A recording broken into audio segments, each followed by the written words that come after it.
Hello दोस्तों, नमस्कार। मैं शोभित निगम एक बार फिर आपके अपने यूट्यूब चैनल नाथ स्टडी में आपका स्वागत करता हूं। और हम लेकर के आए हैं उत्तर प्रदेश के 50 प्रश्न, वो भी हिंदी के, जो आपके एग्जाम में बहुत ही महत्वपूर्ण और बहुत ही उपयोगी होगा। ठीक है, चलिए दोस्तों, अब शुरू करते हैं। अब 1 से लगाए 4 पहला क्वेश्चन दिया गया है, 1 से लगाए 4 तक। इसमें दिया गया है पैसेज। ठीक है, तो पैसेज का क्वेश्चन दिया गया है, तो हम लोग पहले पैसेज का अर्थ पहले पढ़ लिया जाए एक बार। ठीक है, इसको पढ़ लेते हैं एक बार। मानव में मर्म स्थल में परोपकार और त्याग जैसे सद्गुण की जागृति तभी हो पाती है जब वह अपने तुच्छ भौतिक जीवन को नगण्य समझकर उत्साह उमंग के साथ दूसरों की तथा सेवा सुरसा तथा। अब देखिए यहाँ पे आया है सुरसा। अब इसकी वर्तनी आती है। ठीक है, तो आपको ध्यान में रखना है सुरसा। इसकी क्या आती है? वर्तनी आती है, और आपको इसको याद रखना है।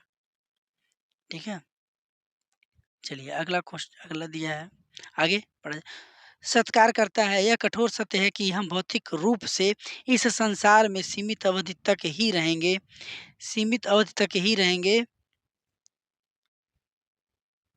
हमारी मृत्यु के बाद हमारे निकट संबंधी मित्र बंधु बांधव जीवन भर हमारे लिए शोकाकुल और प्रेमाकुल नहीं रहेंगे।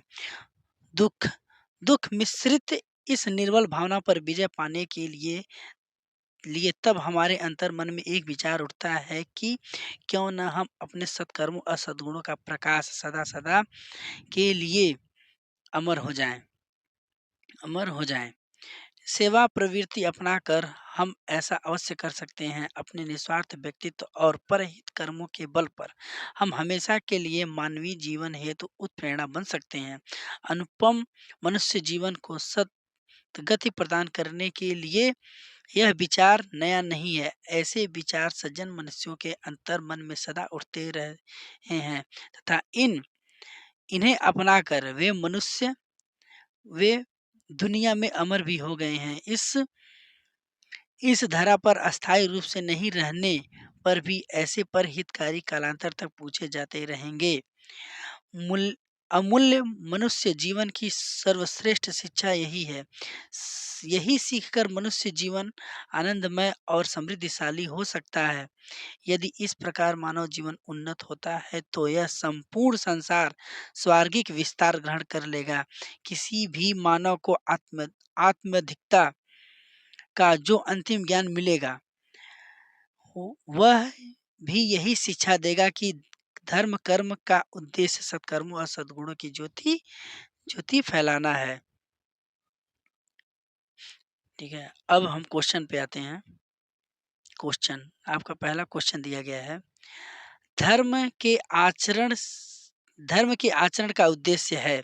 धर्म के आचरण का उद्देश्य है। ठीक है, तो धर्म के आचरण का उद्देश्य है। अब यहाँ पे हम एक बार फिर पैसेज पे चलते हैं और पैसेज पे देखा जाए कि क्या कहा जा रहा है।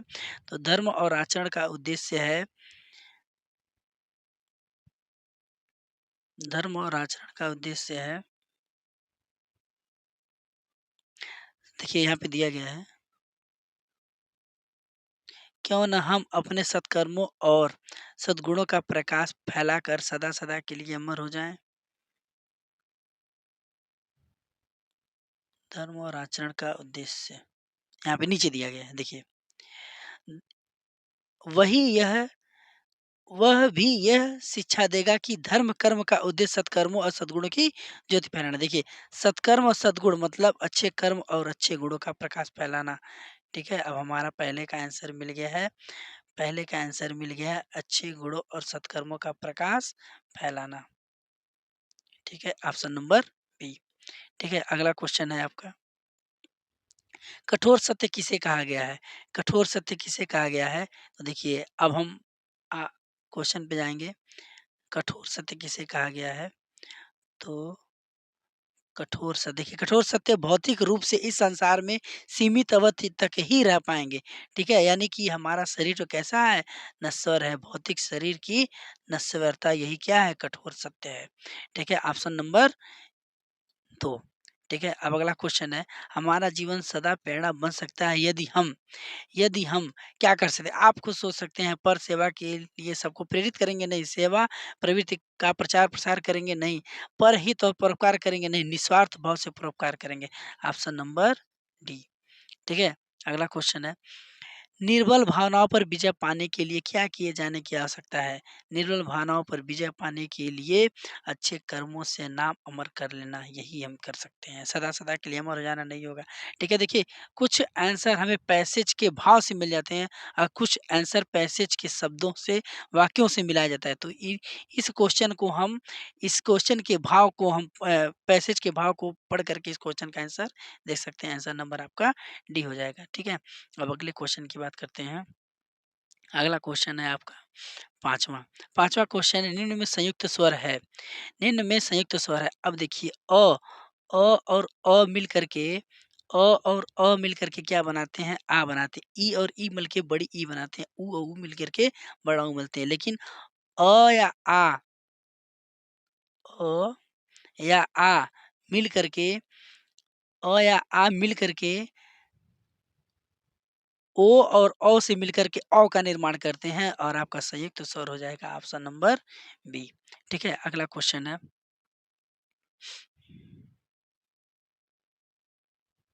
अगला क्वेश्चन है आपका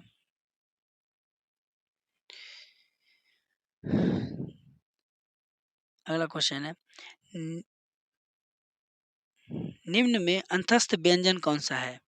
निम्न में अंतस्थ व्यंजन कौन सा है? अब देखिए अंतस्थ व्यंजन, य र ल व हम कई बार पढ़ा चुके हैं। अंतस्थ व्यंजन पहले वाली वीडियो में भी अंतस्थ व्यंजन आया था और इसमें भी है आपका अंतस्थ व्यंजन। अंतस्थ व्यंजन मतलब कौन सा होगा?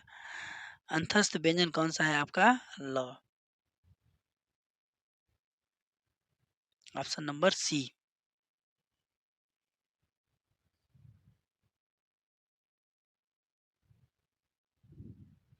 ऑप्शन नंबर है आपका सी। ठीक, अगला क्वेश्चन है, घोष अघोष वर्ण कौन सा है? ठीक है, अगला क्वेश्चन है, घोष अघोष निम्न में से घोष अघोष वर्ण कौन सा है? तो आप लोग देख सकते हैं। ऑप्शन है आपका प, थ, ब, स। प, थ, ब, स। ठीक है, तो अघोष वर्ण है आपका ब।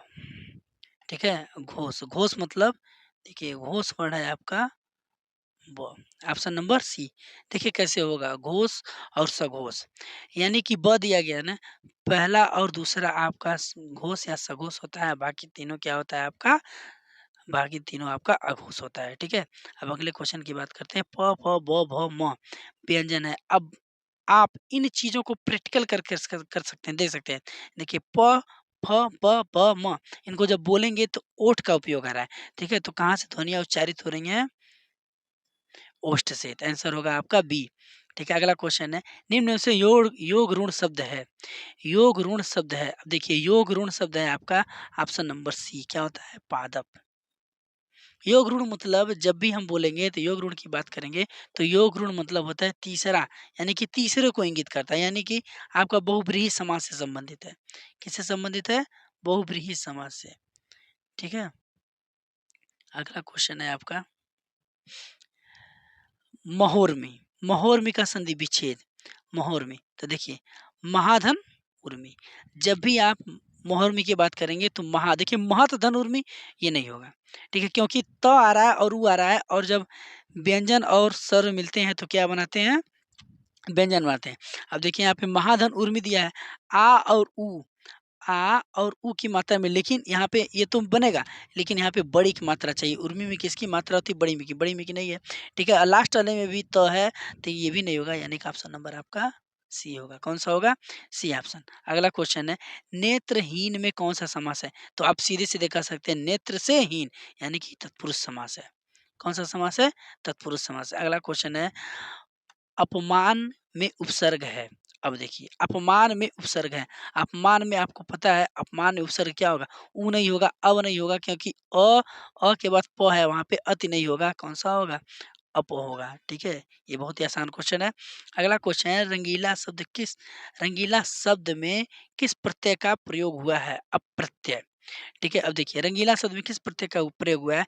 तो रंग, रंग से बना है ना, रंग धन ईला। ठीक है, रंग धन ईला, तो रंग में रंगीला गी में बड़ी की मात्रा लगी है, तो आपका आंसर हो जाएगा डी। कौन सा होगा? डी। अगला क्वेश्चन है, निम्नलिखित विकल्पों में से तत्सम शब्द है। अब देखिए तत्सम शब्द है, तत्सम शब्द है, क्या कह रहा है? निम्नलिखित विकल्पों में से तत्सम शब्द देखिए, नारियल का होता है नारिकेल, उपरोक्त उपरोक्त का होता है उपर्युक्त, ठीक है, और तुरंत तुरंत नहीं होता है, ठीक है, और होगा क्या आपका? आलस्य। कौन सा होगा आंसर? आलस्य। ठीक है, अगला क्वेश्चन है, अगला क्वेश्चन है, निम्नलिखित से तद्भव शब्द है। अब देखिए तद्भव शब्द दिया गया है, तद्भव शब्द, तो देखिए मृतिका तद्भव है, विकार है, ठीक है, ये भी तद्भव है, कपाट है, कपाट ये भी तद्भव है, कपूर का होता है कर्पूर, ये आपका तद्भव है और इसका तत्सम होता है कर्पूर। अगला क्वेश्चन है, अगला क्वेश्चन है आपका, अगला क्वेश्चन दिया गया है, निम्नलिखित देशज शब्द है, ठीक है, देशज शब्द है, तो देशज शब्द होगा आपका कूड़ा, ठीक है, क्या होता है? जो अपने आस-पास की भाषाएँ बोली जाती है, जो हमारे देश से भाषाएँ ली गई है, वो कौन-सा होता है? देशज शब्द कहलाता है और होगा आपका कूड़ा, ठीक है। अब अगला क्वेश्चन इसी से रिलेटेड दिया गया है, विते निम्न निम्न में से कौन-सा विदेशज शब्द है? ठीक है, तो विदेशज शब्द दिया गया कौन-सा है? तो विदेशज शब्द में आ जाएगा आपका वकील दिया गया है, खोखला दिया है, ठेठ दिया है, चकमा दिया गया, तो कौन-सा होगा आपका? वकील आपका विदेशज शब्द हो जाएगा, ठीक है। अगला क्वेश्चन है, निम्न में से संज्ञा शब्द है, निम्न में से संज्ञा शब्द है, ठीक है। अब देखिए यह दिया है, जीना दिया है, पुराना दिया है, देखिए यह आपका क्या है? यह आपका एक सर्वनाम है, ठीक है, जीना दिया गया है और पुराना दिया गया है, ठीक है, और आपका होगा क्या यहाँ पे? पहाड़, पहाड़ क्या हो जाएगा? आपका संज्ञा होता है, ठीक है, पहाड़ आपकी संज्ञा हो जाएगी। अगला क्वेश्चन है आपका,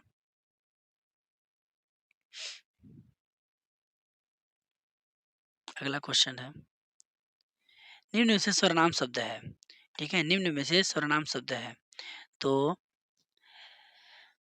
सर्वनाम शब्द है, देखिए ताज़ा दिया है, मैं दिया है, सोना दिया है, हिमालय, आपको पता है कि मैं क्या होता है? मैं आपका सर्वनाम शब्द है, ठीक है, मैं क्या है आपका? सर्वनाम शब्द है। अगला क्वेश्चन है, निम्न में से विशेषण शब्द है। अब देखिए विशेषण शब्द दिया गया है, सुंदरता है, कवि है, विद्वान है, भलाई है, ठीक है, तो देखिए विशेषण शब्द इसका सुंदरता है, कवि है, विद्वान है, भलाई है, ठीक है। देखिए सुंदरता, सुंदरता क्या होता है आपका?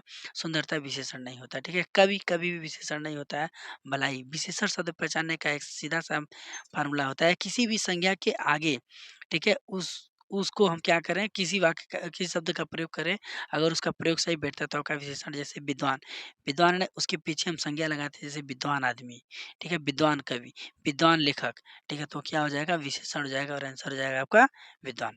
अगला क्वेश्चन है, प्रेरणार्थक क्रिया है, ठीक है, अब प्रेरणार्थक क्रिया दिया गया है, तो प्रेरणार्थक क्रिया क्या है? गिरना है, बोलना है, सुनना है, सुनाना है और कहना। यानी कि जो काम कराया जाता है किसी से, वो किस में आता है? प्रेरणार्थक में आता है। देखिए गिरना, बोलना, कहना ये नहीं होगा, क्या होगा? सुनाना। सुनाना क्या होगा? किसी से करवाया जा रहा है। ठीक है, ये आपका प्रेरणार्थक क्रिया हो जाएगा। अगला क्वेश्चन है, अगला क्वेश्चन है आपका,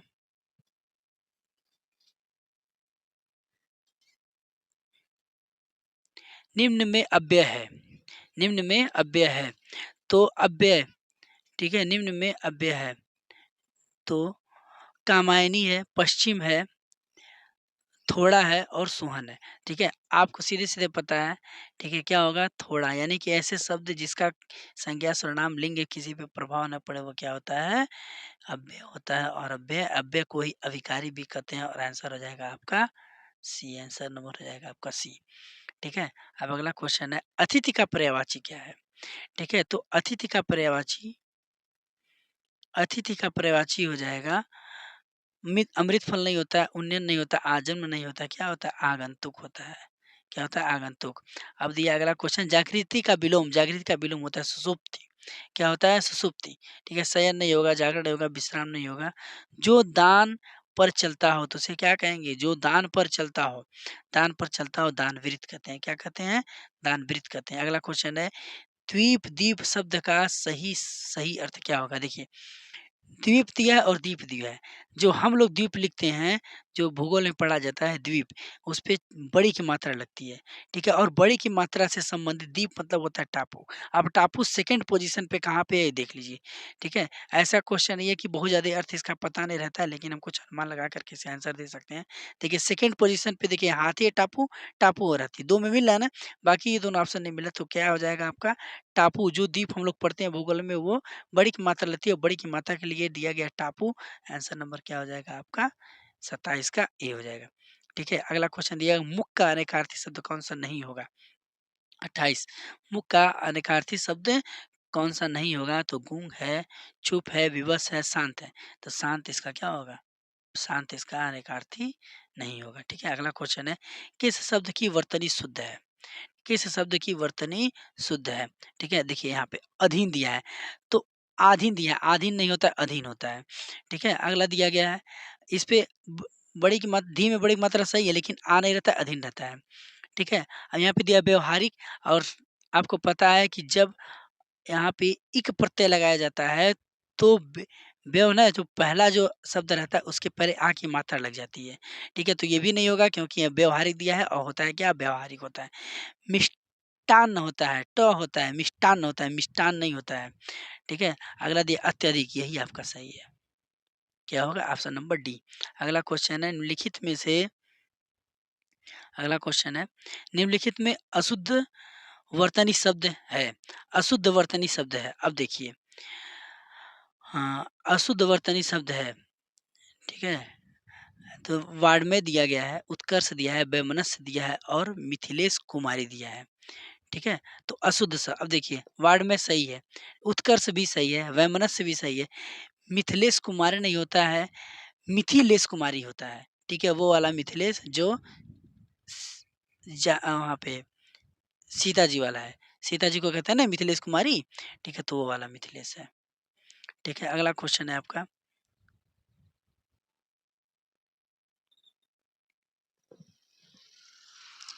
अगला क्वेश्चन है, निम्न में कर्ता कारक का प्रसर्ग कौन-सा है? ठीक है? कर्ता कारक का प्रसर्ग कौन-सा है? तो के लिए नहीं, कर्ता ने कर्म को ठीक है, कर्ता ने हो जाएगा, क्या हो जाएगा? ने हो जाएगा। कर्ता ने कर्म को करण से संप्रदान के लिए या पदान से ये सब चीज़ें आप लोग को पता होगा अच्छी तरह से। क्या हो जाएगा? इसका आंसर नहीं हो जाएगा। अगला क्वेश्चन है, निम्न में पुल्लिंग शब्द का चयन कीजिए। पुल्लिंग शब्द का चयन कीजिए तो पुल्लिंग शब्द देखिए पहिया है, लिखावट है, पखवाज है, मझधार है। ठीक है? तो देखिए पुल्लिंग शब्द का जब भी चयन करना रहता है तो हम प्रयोग के आधार पर करते हैं। किसके आधार पर करते हैं? प्रयोग के आधार पे। अब देखिए पहिया दिया गया है ना, तो पहिया पहिया देखिए पहिया क्या है? पहिया पंचर हो गया, ठीक है? ये हम बोलते हैं, क्या बोलते हैं? पहिया पंचर हो गया, ठीक है? पहिया खराब हो गया, पहिया घिस गया, ठीक है?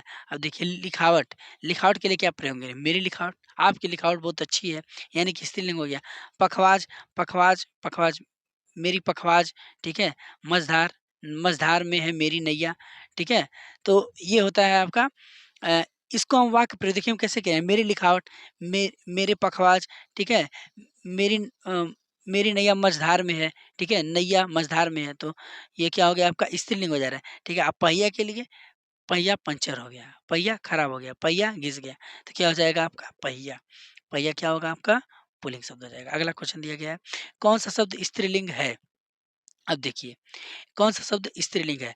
अब देखिए दिया गया उपहार, ठीक है? उपहार, तो उपहार के लिए क्या करेंगे? बहुत बढ़िया उपहार है, बहुत अच्छा उपहार है, बहुत अच्छी उपहार अच्छा लग रहा है देखने में, बोलने में नहीं, ठीक? ग्रंथ दिया गया है, तो ग्रंथ, ग्रंथ के लिए क्या कहेंगे? बहुत अच्छे ग्रंथ हैं, ठीक है? बहुत अच्छा ग्रंथ है, ठीक है? या फिर कह सकते हैं ऋग्वेद का ग्रंथ, यजुर्वेद का ग्रंथ, ठीक है? मस्तक, मेरा मस्तक बोल सकते हैं। रचना के लिए कहेंगे मेरा रचना, नहीं मेरी रचना, अच्छी रचना, ठीक है? तुलसीदास की रचना, ठीक है? तो रचना के लिए क्या होगा? आपका स्त्रीलिंग होगा, ठीक है?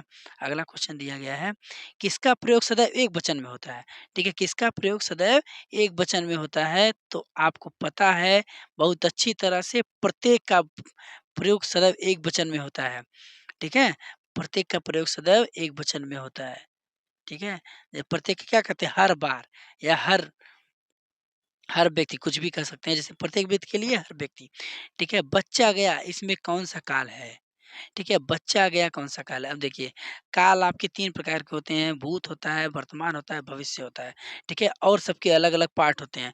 भूतकाल के 6 होते हैं, वर्तमान काल के 5 होते हैं, भविष्य काल के 4 होते हैं। दिया गया बच्चा गया, और जब आ, ई, ए आए, तो वहाँ पे सामान्य भूतकाल होता है। कौन-सा भूतकाल होता है? सामान्य भूतकाल। और क्या कह रहा है? बच्चा गया, तो बच्चा गया कौन-सा होगा? सामान्य भूतकाल होगा। ठीक है, अगला क्वेश्चन दिया निम्नलिखित में से कौन-सा भाववाच्य है? भाववाच्य का उदाहरण है, ठीक है? तो आपको अच्छी तरह से पता है भाववाच्य का उदाहरण में क्या होता है? देखिए ये मैंने पुस्तक पढ़ी, ठीक है? मैंने पुस्तक पढ़ी, पुस्तक पढ़ी जाती है, ठीक है? आम खाया जाता नहीं, धूप में चला नहीं जाता, ये कौन-सा होगा? भाववाच्य होगा। क्या होगा? भाववाच्य। जो चीज़ें भाव से कही जा रही हैं, वो आपका भाववाच्य में आता है, ठीक है? क्या हो जाएगा? भाववाच्य हो जाएगा। अगला क्वेश्चन है आपका, अगला क्वेश्चन है, पिता ने समझाया कि सदा सत्य बोलना चाहिए, ठीक है? वाक्य उदाहरण है। पिता ने कहा कि सदा सत्य बोलना चाहिए, वाक्य उदाहरण है। पिता ने कहा कि, क्या आ रहा है? पिता ने समझाया कि, जब यहाँ पे कि आ गया तो कौन-सा होगा आपका? देखिए, एक वाक्य दूसरे पे डिपेंड है, ठीक है? जब एक वाक्य दूसरे पर डिपेंड रहता है तो उसे कौन-सा वाक्य कहते हैं? वो कौन-सा वाक्य होता है? मिश्र वाक्य होता है, या फिर कह सकते हैं एक एक उपवाक्य, ठीक है, दूसरे वाक्य पर डिपेंड रहता है, ठीक है, और जिसमें एक उद्देश्य होते हैं और कई विधेय होते हैं, वो आपका मिश्रित वाक्य में आता है, ठीक है, और जिसमें एक उद्देश्य और एक विधेय होते हैं वो आपका किस पे आता है? सरल वाक्य में आता है। और जब आपका एक उद्देश्य होता है, लेकिन वह उद्देश्य किस पर डिपेंड करके, अरे उस पे विधेय पे डिपेंड, जो विधेय दिया रहता है उद्देश्य पे डिपेंड नहीं रहता है, यानी कि दोनों स्वतंत्र रहते हैं। उद्देश्य और विधेय दोनों अपने आप में स्वतंत्र रहते हैं। वो कौन-सा होता है? वो आपका संयुक्त वाक्य होता है। ठीक है? और देखिए, पिता ने समझाया कि सदा सत्य बोलना चाहिए, कि सदा सत्य बोलना चाहिए, यानी कि पिता ने समझाया, यानी कि पिता के समझाने का पर असर किस पे पड़ रहा है? सदा सत्य बोलना चाहिए, इस पे पड़ रहा है, यानी कि क्या होगा? ये आपका मिश्र वाक्य होगा। ठीक है? अगला क्वेश्चन, निम्नलिखित में से किस शब्द की वर्तनी शुद्ध है? ठीक है, देखिए किस वर्तनी शुद्ध है? तो अनुभूति होता है।